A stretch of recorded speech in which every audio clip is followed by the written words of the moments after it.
To use the Shapes tool, click on the shapes at the top of the screen, then over to the right, click on the shape that you want. Once you've drawn your shape, you can input the exact dimensions. For rectangles or squares, you can input the corner radius of your choice.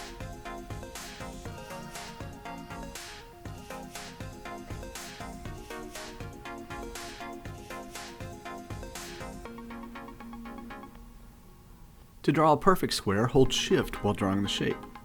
This will constrain both X and Y coordinates.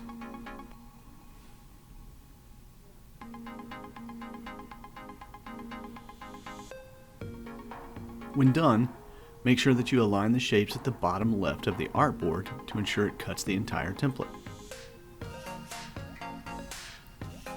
Ovals and circles work the same way. Draw your circle and enter the dimensions, or hold Shift while drawing the circle to make it perfectly round.